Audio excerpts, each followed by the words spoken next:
ज्ञान विकत घेता येतं का? सत्य हे सगळ्यांसाठी एकसारखं असतं का? की प्रत्येकासाठी वेगळं? प्राचीन ग्रीसमध्ये काही शिक्षक होते, जे पैसे घेऊन वक्तृत्व, युक्तिवाद आणि राजकीय कौशल्य शिकवत होते. त्यांना सॉफिस्ट म्हणतात. याच कारणामुळे सॉक्रेटिसने त्यांचा विरोध केला. या व्हिडिओमध्ये आपण सॉफिस्ट कोण होते, त्यांचे काय विचार होते, हे सर्व सोप्या शब्दात समजून घेणार आहोत. नमस्कार मित्रांनो. Political science and international relation lecture सिरीजमध्ये आपलं स्वागत आहे. आजचा आपला विषय आहे पॉलिटिकल थॉट बिफोर प्लॅटो. प्लॅटोच्या आधी जे राजकीय विचार अस्तित्वात होते ते बघूया. ग्रीसमध्ये त्यावेळेला सिटी स्टेट नगर राज्य होती. एथेन्स, स्पार्टा, मॅसेडोनिया हे आपण बघितलं. Athens become leader of Greece after the war with Persia in 490 BC. इसवी सन पूर्व 490 मध्ये ग्रीस आणि पर्शिया यांच्यात युद्ध होतं. या युद्धात ग्रीसचा विजय होतो.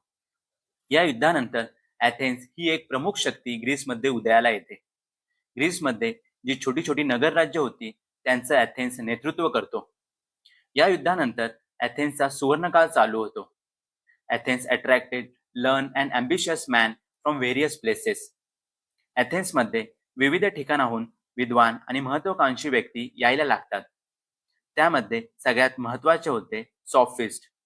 पण एथेन्सचा सुवर्णकाळ जास्त काळ चालत नाही, कारण की एथेन्सचं स्पार्टा बरोबर युद्ध सुरू होतं आणि या युद्धामध्ये एथेन्सचा पराभव होतो.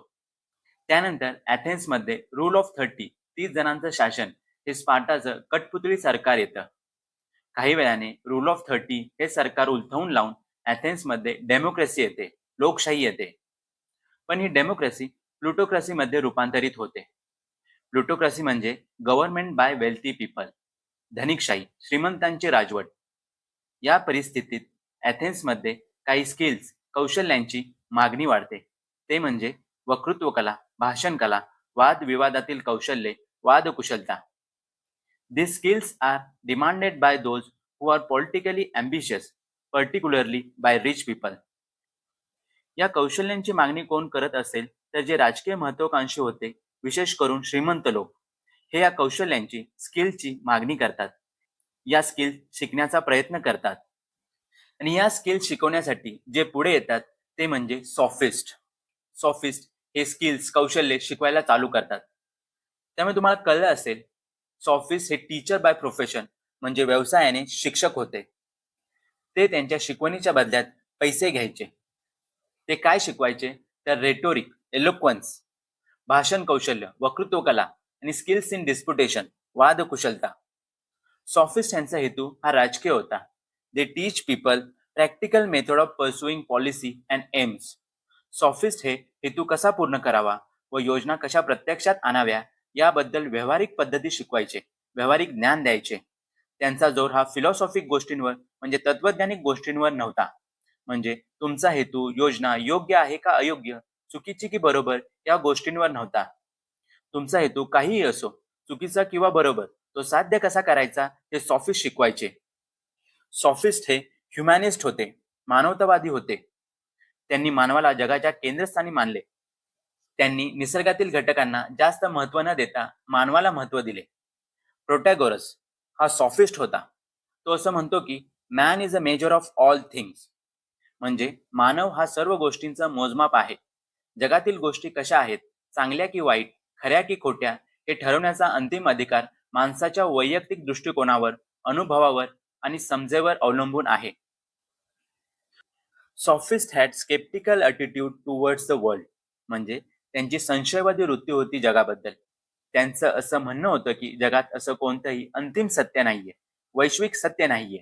सत्य हे व्यक्तीनुसार, संस्कृतीनुसार, समजुतीनुसार आणि दृष्टिकोनानुसार बदलत असते. सत्य हे प्रत्येकासाठी वेगवेगळे असू शकते, असं सॉफिस्ट सांगतात. विचार आणि वर्तनाचे कोणतेही सार्वत्रिक स्वीकार्य नियम किंवा तत्वे नाहीत. वेगवेगळ्या समाजामध्ये नैतिकतेचे नियम वेगवेगळे आहेत. एका संस्कृतीत जे चांगलं असेल ते दुसऱ्या संस्कृतीत वाईट असू शकतं, असं सॉफिस्ट सांगतात. माणसाचे विचार आणि अनुभव वैयक्तिक असतात. त्यामुळे योग्य आणि अयोग्याची व्याख्या प्रत्येकासाठी बदलत असते. त्यामुळे मानवी वर्तनासाठी एक वैश्विक नियम सापडणे कठीण आहे. सॉफिस्ट यांच्या मते राज्य, स्टेट ही एक आर्टिफिशियल गोष्ट आहे.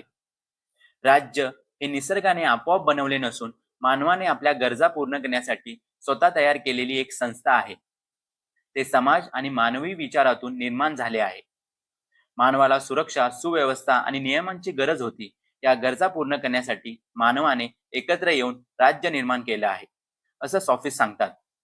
कायद्याबद्दल सॉफिस्ट यांचे विचार हे वेगळे होते. कायद्यालाही ते राज्याप्रमाणे मानवनिर्मित मानायचे. माणसाने ते स्वतःच्या सोयीसाठी बनवले आहे, असं सॉफिस्ट यांचं मत होतं. त्यांच्या मते सत्य आणि नैतिकता जसं व्यक्तीनुसार बदलतात, तसंच कायदाही सर्वत्र एकसारखा असू शकत नाही. सॉफिस्ट कायदा आणि निसर्ग यात फरक करतात. ते म्हणतात मानवी कायदे हे नैसर्गिक प्रवृत्तीच्या निसर्गाच्या विरोधात असतात. सॉफिस्ट शिकवतात की कायद्याचा वापर करावा व राजकारणात यश मिळवावे. त्यांच्यासाठी कायदा हे केवळ साधन होतं. सॉफिस्ट सांगतात की जीवनाचा एकच खरा नियम आहे, तो म्हणजे शक्तिशाली होणे आणि शक्तीच्या जोरावर आनंदी जीवन जगणे. Therefore, sophists were to be vital factor in the development of political thought in Greece and in history. यामुळे असं बोललं जातं की सॉफिस्ट हे खूप महत्वाचा घटक आहेत राजकीय विचार ग्रीसमध्ये विकसित करण्यामागे. आपण असं म्हणू शकतो की ग्रीसमध्ये, ॲथेन्समध्ये राजकीय विचारांची सुरुवात हे सॉफिस्ट करतात. पण सॉफिस्ट यांनी जे विचार सांगितले ते पद्धतशीर नव्हते. दे वर नॉट सिस्टमॅटिक. पद्धतशीर, सुसूत्र असे राजकीय विचार देण्याचं काम कोणी केलं असेल तर ते आहेत प्लॅटो आणि अरिस्टॉटल. त्यामुळे राजकीय विचारांची सुरुवात ही प्लॅटो आणि अरिस्टॉटल ह्यापासून होते असं आपण म्हणतो.